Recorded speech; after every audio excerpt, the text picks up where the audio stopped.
Well, hello, beautiful, groovy souls out there. Welcome back to the High Vibe Home Podcast. I'm so honored today because I get to interview a amazing powerhouse woman who I actually met in person, and that's why we're sitting here today.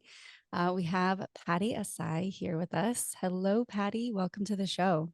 Hi, thank you for having me. Yeah, I'm always really looking forward to the conversation to discuss finances and money. And that's what we brought Pattie on to the show today. And I know it might seem a little far from some of the conversations that we have here, but it's really not because when we are discussing our home environment and our house and maybe creating goals for buying a home, money is the vehicle in which we do this. So Pattie, I would love to start the show with just a little bit about what got you started in becoming someone who is empowering women to have financial independence. Sure. So it really started over 25 years ago. My mother found herself in a mentally abusive relationship because she was no longer financially independent. When we lived in Iran, and that's where I was born, she had a great job, she had a great career. So I saw the equality in the relationship. And then once we moved to the US, due to the language barrier, they couldn't get jobs in their respective fields. So my mother was working, it wasn't working, and my dad was working, construction. And because of that, I saw how she lost her power in the relationship and she really had no way out. And, their story ended very tragically, unfortunately. And after that, I made it my mission to make sure that not another woman ends up like my mom. So this is very close to home for you. Yes, and very personal. Yes. Wow, that's really, I think that's when some of these like missions really are sparked when we have such a close connection to the relationship in which what we're here to serve. And, Yes. I have been having this conversation lately with some of the women in my circle is reminding ourselves, we're actually some of the first generation in our family lineage to be able to make the amount of money that we're bringing in, Absolutely. and how much of a like privilege and an honor and a service to the women in our lineage that we might bring in, might Right. inspire them. And so I think that's really powerful. And the times that we're in are really changing, and they're, really creating a new pathway for women. So with your work that you do, what are some of the most like common things you see women really struggle with when it comes to financial independence? I think the biggest thing that women struggle with is them not believing that they're good at finances and handing over the reins So that, to the man, yeah. right? Mhm. I'm not good at finances. You know what? You're the man. You're better at numbers. You're better at money, for lack of better words.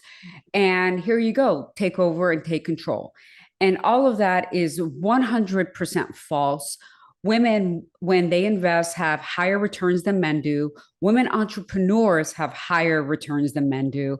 And I've said this before, of the 52 female CEOs of the Fortune 500 companies, every single one of them outperformed the men, every single one by an average of 123%.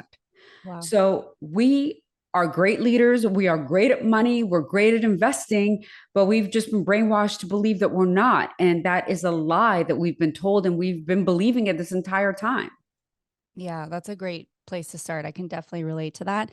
Personally, for me, it's taken so much work to apply myself in my relationship to money, how I deal with money. And it's like it's a never-ending devotion because Right.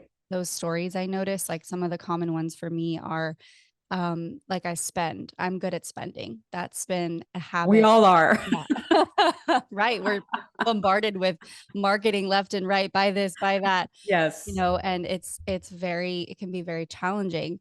And so I know that some of my habits, like when they start to come up, I actually heard you say something because you guys, Patty's got an amazing TikTok. She's really been making some waves over there. So definitely we'll give all you guys the links later. But one thing that I heard you say recently was money is not a voucher to spend. And it Right. just lit a light in me. I like, wow, that's Right. so true. It is not a Yeah. voucher. So Right. for those of us like that have a tendency to spend or overspend Mhm. or don't really know even how to get ahead of our finances, whether our debt is consolidating all of our, paychecks and stuff like that. What are some ways that you really invite us to start so that we can feel better about our finances and stop spending so much? Right. I think the biggest place that we all need to start is a change in mindset. Money and money issues is a mindset issue. Okay. It's really not a behavior issue. Mhm. So that's why a lot of these things you see on TikTok, a lot of these fads like cash stuffing and things like that, eventually are not going to work. And here's why: because after a while, cash stuffing can take you to maybe when you have a one bedroom apartment. But what if you buy a house? Your mortgage is now, a couple of $1,000s a month, and you have your electricity bill, your car. That you're going to carry just like a big wad of cash with you, like in a suitcase. So that stuff doesn't work, right? So you have to change your mindset around money. Mhm. And unfortunately, and everything that I talk about are the mistakes that I've made. So it's not I'm greater than thou, and that's why I can talk about it. And I want everyone to understand that. And so for me, when I made money, it was, oh, now I can buy that purse. Now I can buy the shoes. Now I can, it was a voucher to spend more money. Mhm. And I found myself in what was in 2008 when the market crashed. I was making $700,000 a year. Market crashed. I was out of a job and I had no money. No money. I mean, how is that even possible? I had plenty of Birkins, I had plenty of Chanel's, Yeah. right? But I had no money. And I found myself struggling. I had to borrow money from people in order to make ends meet. And that is when my mind shift switched and changed. And I was in financial services, by the way, right? I had a career in financial services. Yeah. And that's when I realized that this is not the way to go. So you need to change your mind shift into when you're getting money, that's not money to spend. That is money to invest. How are you going to make money with the money that you have made? And when you start thinking through it that way, is what am I going to do with this money that's going to give me more money in the future? That is the first step to change. That's a huge one. I think that a lot of us feel very lost when it comes to investing. Mm-hmm. And, there was this big boom in like cryptocurrency, and that sort of helped. And I saw a lot of women getting together talking about it. But, Mm-hmm. even since then, I feel like that's where we get a little lost in the dark. Where, Sure. where do we start? What can we even do? And I do feel, even myself included, like how much do we have to have? Because there's also this, I know it's a false belief that we have to have all this money in order to start investing. Right. And that is not true. You can start investing with as little as $50 a month. Okay.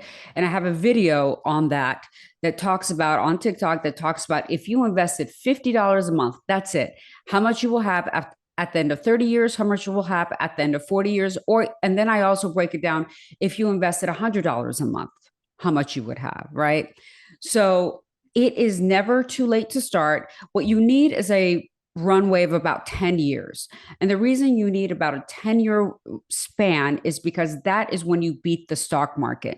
Because the stock market goes up and down, but eventually it just goes up, up, up. But it has its peaks and valleys, right? So you need to invest for about 10 years. And as long as you have that, it's not too late to start. And I also have a course on my website that teaches you step by step instructions on how to invest. It's only $20, and I only charge $20 because that's how much it cost me to have it up on the site. Otherwise, I'd give it away for free. But that'll give you special, specific instructions on how to start. And I'm happy to get into it today if you'd like to. Yeah. I mean, one thing that really comes up around, my container of not just women, but, specifically couples Mhm. and partnerships is, we get this story really painted to us that we need to, find the man or woman and get the home, have the kid, Mhm. all these societal expectations. And I Yep. get that a lot. And I see that it's sort of this check off this box that we think we have to Mhm. obtain. And Mhm. when it comes to the dynamics of the male female partnership specifically, this is an example right now, you know, I think women are really, we have a tendency to just go right into our old habits and let the man handle things like you started with. So, kind of circling back to how we can invite a new dynamic in with our partners that Mhm. is financially empowering us as women to not feel like we need to either rely on them or we need to have them, period, and check that box and move in and have the kids and all these things, because there are a lot of people that are doing things a little alternatively, and Yeah. I'm curious to hear your thoughts on that. Yeah. So we've been brainwashed to believe that we have to check those boxes. And if we don't check those boxes, that we have no value. If no one wants to marry us, we must not be valuable enough because no one's chosen us. If we don't have children, well, what else are you meant to do as a woman but to have kids? Yeah. So, unfortunately, we've been inculcated to believe these things. And now it has finally come out that if you look at the indigenous tribes, our ancestors, those gender roles did not exist, period. It just didn't exist. Those are constructs that have been put up by patriarchy, especially after the Industrial Revolution, as to what men should do, what women should do, and especially after religion, right? So all of that is false. And I think what we need to do is understand that it's false and start really thinking through what do we want to do as people that makes us happy outside of what has been imposed on us. Because I promise you that 9 times out of 10, if we really think about what makes us happy, it's not necessarily staying at home and taking care of the kids. That's because every woman I know, without exception, has felt unfulfilled when they have just stayed home and taken care of the kids, especially after the kids are older, Mhm. because that is something that is outside of yourself. In order to feel fulfilled as a human being, you need to have goals within yourself that you are doing for you. And raising kids is not it. So, as long as we start to understand that and understand that we need to have something outside of our children, outside of our husband to do that makes us happy, that is really the first step. And I also want to preface this by saying that if you want to stay at home and take care of your kids, that's fine. I am not judging you, but understand that you still need to have something for yourself where you're making an income for yourself Mm. and put that money away somewhere where you have control so you can have some money put away for financial independence. Yeah, I think that's incredibly, honest in the sense that I personally have never been someone who really wanted kids. I didn't even foresee Mhm. myself getting married. That was, something that just as a kid, I never had that dream. So I feel like I'm kind of the weirdo in the group, where I'm like, I Right. just want to focus on my career. I want to focus on seeing the world and traveling. So I get that question a lot. The pressure my parents have finally like let off. Mhm. No, they're probably not getting grandchildren, or maybe we'll surprise them, who knows? But, Right. a lot of these decisions that I've made have come from me projecting myself out into the future and Mhm. asking, what would this look like? How will I Right. feel? And will I be fulfilled? Because Right. for me, I have my businesses are my children. And Sure. there is a lot of, and I circle myself around a lot of women who are similar. We don't necessarily have children. We're going after changing the world in some way or making an impact, Mhm. being in service and having a business. And so when it comes to these types of women like myself or someone who's really aspiring to do that, what do you really think has shifted when it comes to women who no longer want that checking off the box? Like, do you have any insight on that? I really think that we've stopped believing the bullshit. Yeah. I think that's what it is. I think we finally are realizing that this Jedi mind trick that has been played on us is false. Yeah. And I think that's where it comes. So there's a lot of women that have been talking about it for decades, right? And finally, we're finally listening. I mean, I am not married. I don't think I'll ever be married. I don't think I will ever have kids. And that is a choice that I have made. But I can't tell you how many men blame me as one of the examples is why our population is dwindling, right? Our population is dwindling because women don't want to have kids. And, I'm like, there's plenty of women that want to have kids. Mhm. I'm just not one of them. And if the result is our population decreases, that's okay. We have a lot of people on the planet. So I just think that we've stopped really believing in those stereotypes and start understanding that we can have what we want to make us happy. Yeah, I agree with that one because there's so many options now. We're Yes. able to go and take the, job offer, start a Mhm. business, you're Right. when I look at you too, it's like that conversation of financial empowerment and independence for women is Mhm. still very fresh. When we look to Yes. history. And so we do need to, I think, be gentle with ourselves as well as we like go through Mhm. this process because Yeah. it is new, it is fresh. But some of the things that, I often do feel is that 5 years from now, 10 years from now, we're going to be living in a completely different world. And Mhm. how do we set ourselves up for, right now there's a bit of a financial crisis going on. This is very heavy times. Things are changing. What is your projection out to the future for women and how can we really navigate? This is kind of a two-part question, but how can we really navigate the times that are current with us? I think for women in the future looks great because we are really starting to challenge the patriarchy and starting to challenge the things that have been taught to us. Especially, I don't know if you know about this, a new study just came out around the traditional roles of hunters and gatherers. Did you hear about the study? Have you heard Oh, about it? please tell me though. This Yeah, is something I want so to this is going to be my soapbox going forward because I've said this for years because I've studied anthropology for years and years and years. So this study just came out that showed that the indigenous tribes, our ancestors, that women were also hunters. Out of the tribes that they studied, 79% of the tribes, women hunted and not just hunted like squirrels and rabbits, but also hunted big game. And the best hunters in the tribes were typically the grandmothers because they had yeah. experience. Yeah, I'm not surprised. The wise ones. Right. And why is this important? The Hmm. reason this is important is because the entire construct of patriarchy is based on the notion that men are the hunters and providers, and women are the gatherers and nurturers. That is what patriarchy is based on. Okay. So they have used this construct to justify why men should be heads of the households, why men are better leaders, why men should go out and provide and they're the ones that should work. And in fact, why men should, be accepted to cheat because they're natural hunters. And this has also relegated women to the inferior state of being in the home, of having kids, being the nurturers. And, we're not supposed to go out and provide, right? We're supposed to be the nurturers and gatherers, and we're supposed to let a man provide for us.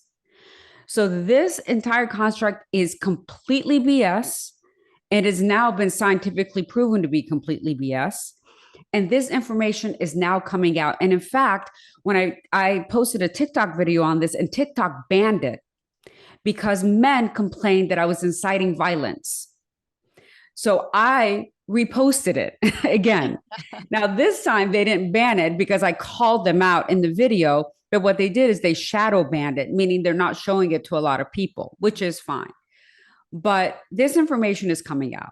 So this is why I see the future for women being very positive because we're starting to understand just really just the BS that has been placed upon us, and we're Are, yeah, right. what It's we're like we're capable of.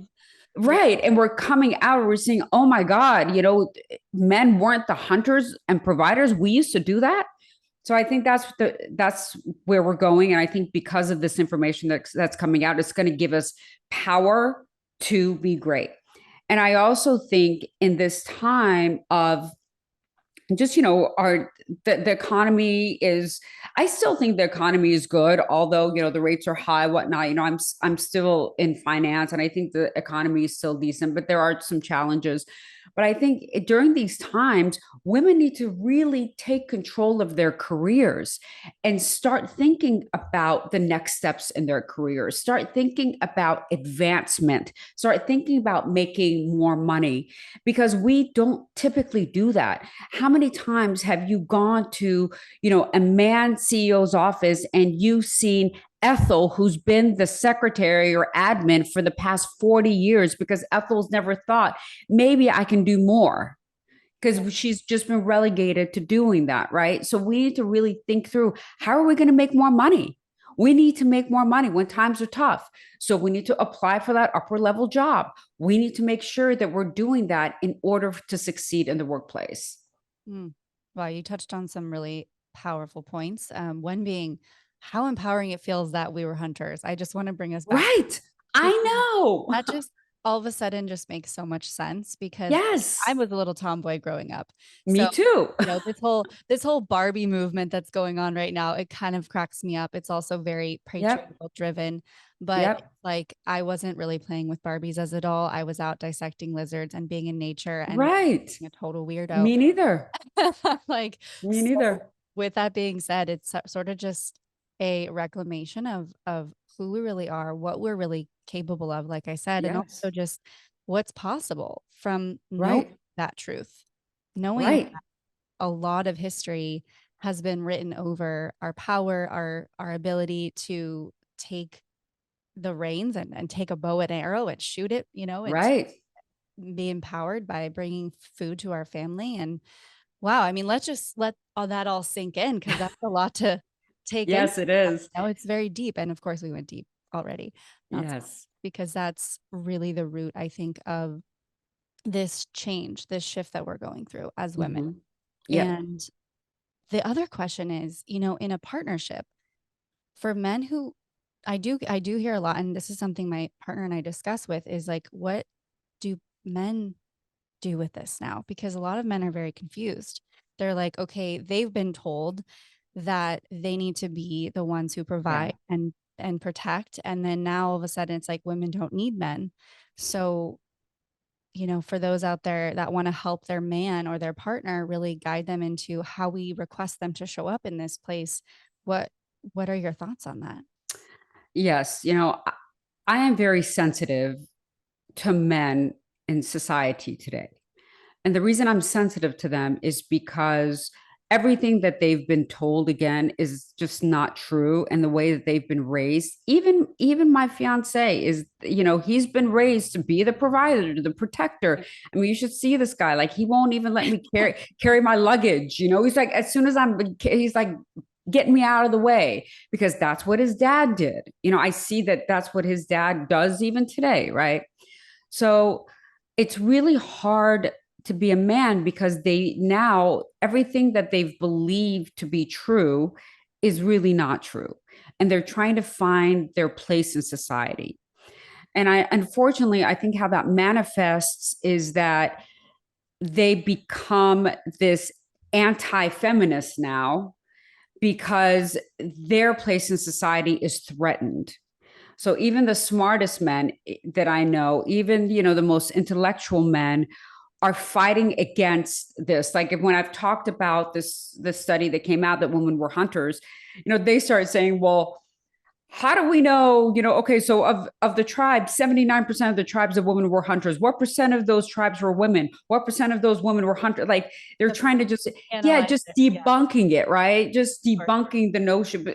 Because the important thing is that women hunted. That's the Right. important part, Period. right? That's it. Yeah. So they're kind of losing their place. Yeah. And I think one thing that we all need to realize in this world, and especially men, is that being needed is not necessary for you to have value. Ooh, there we go. Yes. Yeah, because I think that's the way we all feel, is that in order for us to have value, someone has to need us.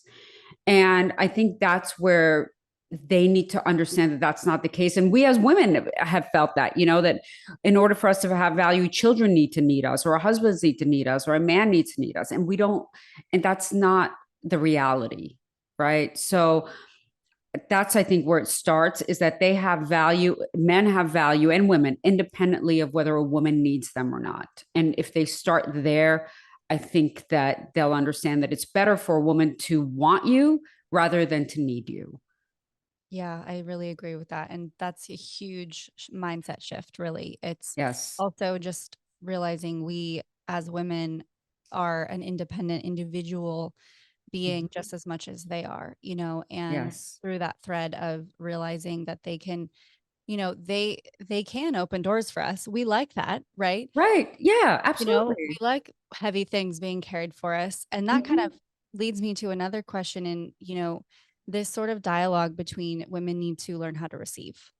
So I hear a lot, women need to let their man be a man, and so this conversation is sort of reframing, and I'm curious to know Yeah. if that's sort of another false patriarchal way of thought and being that we've been playing into. I do believe that that's another false notion that we've all been playing into, is let a man be a man. And because again, it's all based on that a man was a hunter, right? This let a man be a man and protect you and provide for you and stuff is all based on those false notions. And they also take that let a man be a man to next steps, like a man needs respect. A man needs respect before a man needs love. You have to show a man respect. You have to show, well, you also have to show a woman respect. And that's the issue that I have with all that man talk, because I think the same things that men want and women need. And I think we do such a disservice to humanity when we break down these ideas that men as humans need something differently than women as humans, because we really don't. And when that happens, you get into a very dangerous territory, because I hear women out there, and I won't even name her because she really does a disservice to women. She's out there all the time talking about, men deserve respect. A man is not going to feel good if he sees you hugging the entire basketball team. Well, is a woman going to feel good if she sees her man hugging the cheerleading squad? Like that, let's think through that a little bit, right? It's the same thing. So let's stop breaking down by gender and start breaking down by preference of who that person wants to be in the relationship. There's certain things that I feel okay with my fiance doing for me, and that are traditional male roles, and some things I don't feel okay for him to do for me, and I do those, and vice versa. So you just have to really customize it for yourself. And all this, like, let a man be a man stuff, that's just bullshit. That's not true. Yeah. No, I really relate to that. And it sounds like it's bigger than just like this like you said, traditional gender roles. It's how do we want to receive love? How do we want to receive a Yes. partner? And Yes. therefore we can receive greater because we actually, know our needs. Maybe our needs are Exactly. not specific to, just having the man be the provider. Maybe it's we want Right. their presence. We want them to be with us and to show us that their energy is like fully eyes locked in, and that's, Exactly. and that sort of changes the narrative in a big way. Right. It really does. And then it allows us to really think about what do we need from this relationship rather than what we think we need or what we think we should need. And that in itself will help the relationship. Yeah. With so many, I'm newly married. We've been Mhm. in marriage now for almost a year. But we've been together for 7. So it took, a lot of work and a lot of conversations. And my husband's been married prior. And there's just a lot of, it's an initiation into this stuff. Sure. So with all these, fears around getting married, divorce rates really high, how do we share finances? This is kind of more personal questions for myself, we've been really trying to navigate through that. Like, how do we start talking about finances? We do like a financial flossing. We try to do it every month, is what we call. Good. Um, That's but great. you know, but beyond all that, what how do you even begin to address money in partnerships when you're either married or living with each other? Because that's something that feels like it's always murky waters, finances being such Mhm. a huge reason why divorce rates are so high. Yes. So how do we shift that narrative? Is transparency is the key when it comes to your finances. You have to be transparent as to what your finances are and stop lying to yourself and lying to your significant other, because that is where you get in trouble.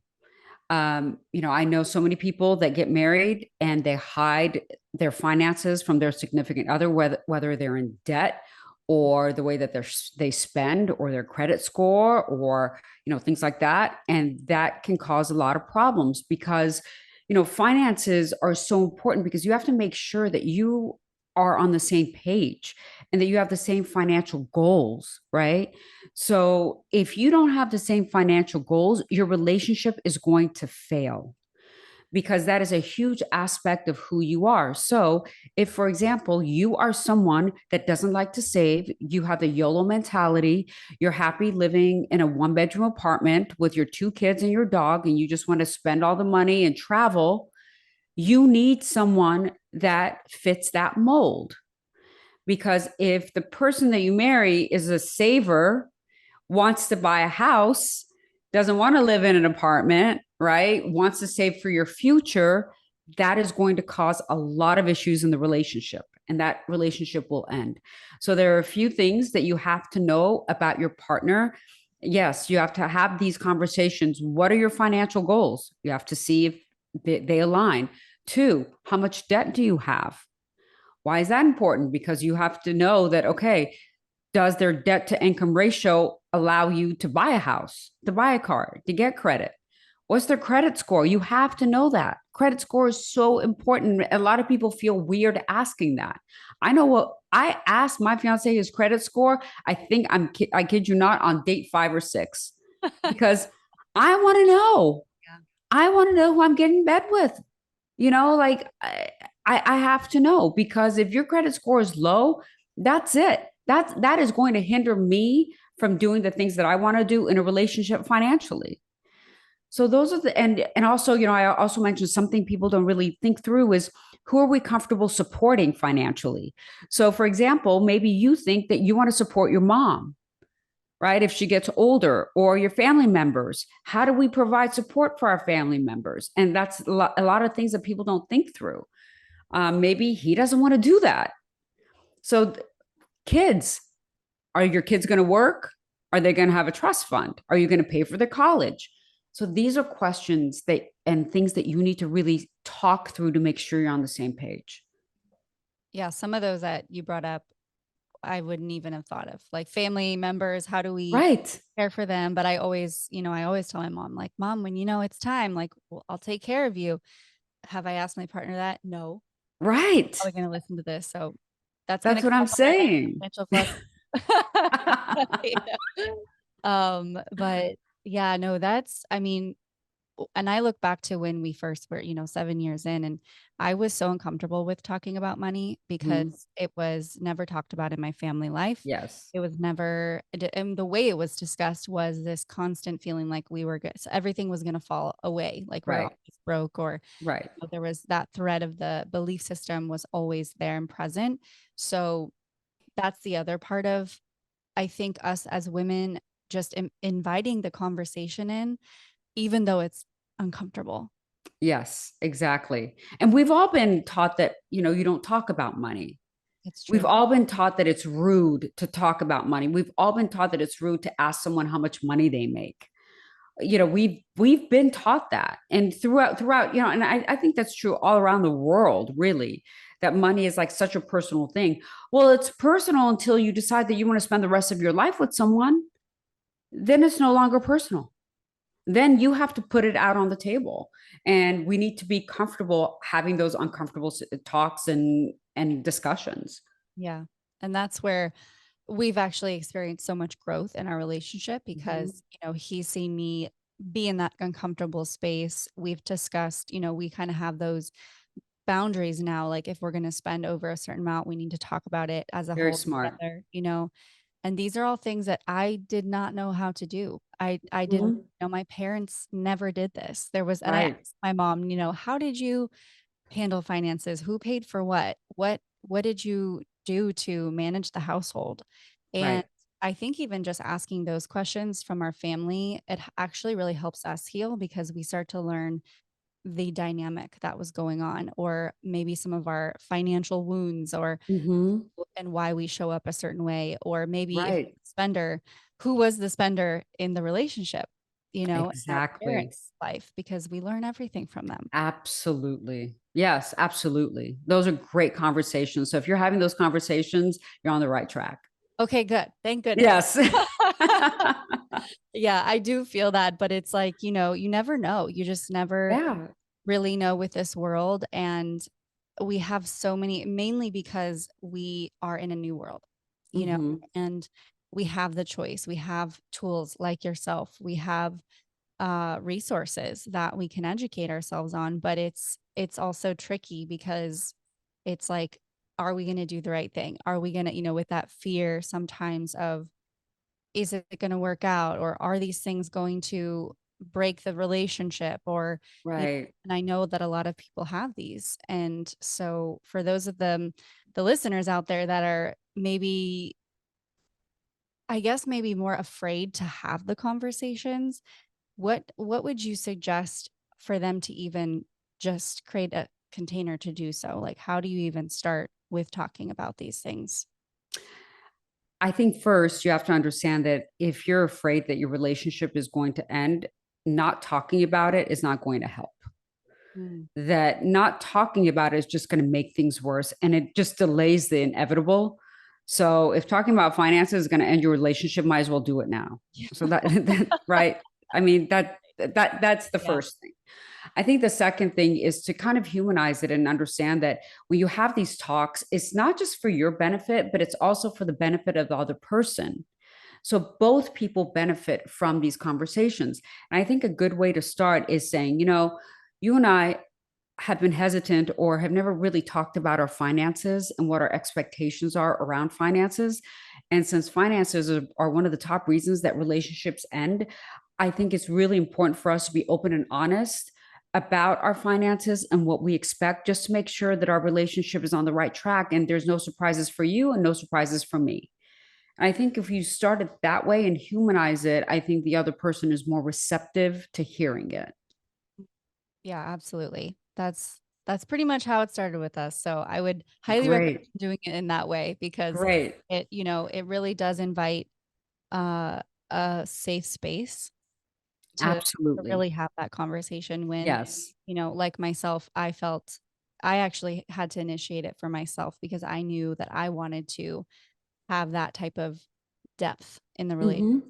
But had I not have done that, who knows if, we Correct. would have even gone to those lengths. Correct. That's where, I think that as women, we, like you said in the very beginning, we have so much success rates in terms of leadership and in terms of running businesses and all these elements because we have intuition.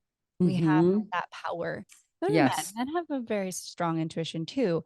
Yep. But when it comes to just like feeling the energy and feeling what Mhm. feels good in the relationship or good, and the type of conversation and the type of dynamic we want to have, Mhm. listening to that has really been a powerful tool for me. Yeah, absolutely. And we women, our intuition really helps us be better leaders. I mean, when you look at Corn Ferry did a study on leadership, and there were 5 leadership traits, and a lot of them were around emotional intelligence. Some of them weren't, but women outperform men in every single leadership trait except emotional stability. And in emotional stability, we were equal to men. So you would think that emotional stability, women would underperform, but we didn't. And this is just because our intuition and the way that we relate to people makes us better leaders. And we should trust that. Mm. Yeah, well said. That intuition is such a powerful tool. It is. Yeah. It's hard to explain, but I know that when those little signals go off, it's just an invitation to trust it. So it doesn't always happen that way, but when it does, Oh, it's yeah. the right Yeah. direction. So, Yep. Absolutely. well, I mean, we went into a lot, and I think that there's so much value in, again, just having the conversation, and really sparking the interest and the desire to be financially independent, Mhm. and I think another thing that really comes up when it comes to women and our worthiness and how we feel about our worth around Yep. money. I know we tie it to that. We tie it to like how much I should charge for my services, or should I ask for that raise?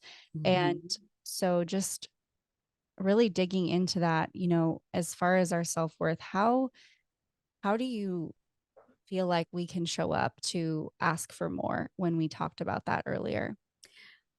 Yeah. I think the first thing is really believing that we deserve more.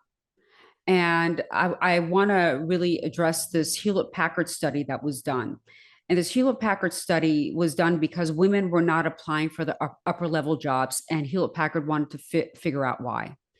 So, in this study, they found that the reason that women were not applying for the upper level positions was because, in order for women to apply, they felt like they had to meet 100% of the requirements. So, if women didn't meet 100% of the requirements, they didn't feel like they were worthy, and they didn't apply or ask for that raise. But men, on the other hand, when they met 60% of the requirements, they applied. 60, that is an F. Okay. So the dude that's getting an F is applying for the job, getting it, versus the woman who meets 80% or 85% who's not applying for the job. So I think that's where we need to understand that we don't know our own worth, and we don't are not our own advocates as we need to be. So that's the first thing. And I think the second thing is that we can't be afraid to ask for that raise or to apply for that upper level job. So what if they say no? Big deal. I'm telling you, this is one of the things that men have going for them. They just brush it off. They're like, "Oh well, so what? I didn't get the job, but I'm just going to go in." And because they act like they know everything. And when you act like you know everything, other people start to believe it, even if you don't. So I think we need to start acting as if, even if you don't know it, act as if, even if you don't feel confident, act as if, even if you don't think you deserve that job or are qualified, act as if. I have never ever been qualified for any job I have ever gotten to this day, ever. I have acted as if I have gone in. I've acted like I know the space. I pretended to be, just an expert. And I had confidence within myself to know that I am smart enough to figure it out. And that exuded to them. And that's why I got the job. So that's how we really need to approach it and change our mindset and just go for it. And when you go for it, you will be so surprised how often you're going to get what you want. So true. It's so true. I mean, when Yeah. we put our mindset to something, we Oh, we can move the sea, oh my gosh. or we Yes, and that's the part absolutely. that we forget so quickly. And I just had this reminder yesterday. I wrote down, I do my 5-minute journaling in the mornings, and I wrote down what would make today great is hearing from a prospecting client that comes out of the blue. I love when I just get an email and it's somebody that's wanting to book with me or something, and it just comes. Right. And an hour and a half later, I opened my emails and that's exactly what happened. Oh, I was like, love it. okay, Love there it. we go. There's that Love it. power. There's the power Yes. of intention and feeling it and being ready, Yes. because that happens more often than I think we don't give ourselves credit for how often we can create those experiences. Absolutely. And Absolutely. I so love that story. Absolutely. I do too. I told my husband after, I was like, babe, guess what? Because we're both doing this 5-minute journal together. So it's been really, writing things down is really powerful, but also Mhm. write it down. I feel like it's like anchoring into the physical, and it's Yes. making it so, it's bringing sending that out into the universe saying, I'm ready, I'm worth this. I'm ready to open myself up to more. So Yes. it's really beautiful, and I just really appreciate, the way you bring to the table how we can, in a soft, loving, and also powerful way that it's just time, like, go after it. What are you waiting for? Yeah. And it's simple, but we get in our own way. Absolutely. We are our own biggest enemy. 100%. Yeah. Yeah. Well, this has been so great. We touched on a lot of topics, and I actually have a couple listener questions I want to just Sure. do before we say our Of goodbyes. course. Okay, so we have a question from, uh, let's see, this is from Jill, and she says, how can we best navigate the financial markets during these tough times, which we kind of addressed Hmm. in this podcast, but if you have Yeah. any other insights on that. Yeah. One thing is that during tough times, it's really important to save as much money. This is the time to think about investing and saving money and not spending it. And because you don't know where your job is, right? A lot of people are getting laid off. And that's why it's so important. I've always said to have an emergency fund, which is 3 to 6 months worth of living expenses, just in case something happens. So start beefing up your emergency fund. That will give you a cushion if you get laid off, unfortunately, or if something happens, if the economy tanks, you have some money in there. So beef that up to 6 months during these times. Okay, great. And another one is, I want to start saving to buy a home. What is the best way to do so? What you need to do is you need to automatically have a portion of your paycheck put into your home buying savings account. And that savings account should be a high interest yield savings account. Right now, I think the highest one is about 5%, but you can Google it and have a portion of your paycheck go into that. And I would say, at least 10 to 20%. And that's how you save. And you really, really want to put at least 20% down when you're buying a home, because then you won't have to pay mortgage interest, right? Mortgage insurance. So that is really important, because if you pay PMI, that's mortgage insurance, that's just money coming out of your pocket. That's not going toward the principal of your home. So you're just blowing it. So save 20%. And what about for someone that is self-employed or a business owner? Same thing. The money that you bring in, right? You have to allocate a portion of that into the savings account to buy a home. It's really the same math. And do you have any, since we're on the topic of sort of saving and investing, Mhm. do you have any recommendations for ways that we can just get started on investing? We kind of lightly touched on that, but Yeah, some different sure. examples of investments, and what kind of goes from there. Yeah, sure. So what you want to do, open an investment account with Fidelity or Schwab. There's other investment companies. And again, I'm not sponsored by any of them. I'm just saying Fidelity or Schwab, I think they'll give you a free investment account. So open it up.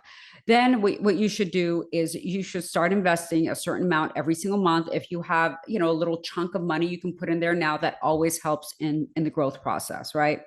So you want to invest in index funds or ETFs.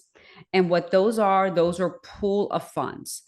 You should never really invest in individual stocks unless that's money that you're willing to lose. Now, I'll be honest, I have positions in Tesla, I have positions in individual stocks in Google and Apple, whatever, but that's not my main portfolio, because individual stocks can go to zero at any given time. Is it likely that Apple's going to go to zero? Probably not. Could it happen? Absolutely. Tesla, for example, everyone talks about Tesla. Tesla was on the brink of going bankrupt. Most people don't even understand that. That Tesla stock you had that you thought you were going to be a millionaire with was almost going to be at zero. That's why the main portfolio shouldn't be those individual stocks. So index funds and ETFs, they're a pool of stocks, which means that they're never going to go to zero. It's never a possibility that every stock. So just buy some index funds every single month. Start adding to your portfolio every single month. And again, you can Google the top index funds. I have a video on TikTok that'll tell you the index funds that you can invest in with just $50. So go to my TikTok account and it'll tell you all of that.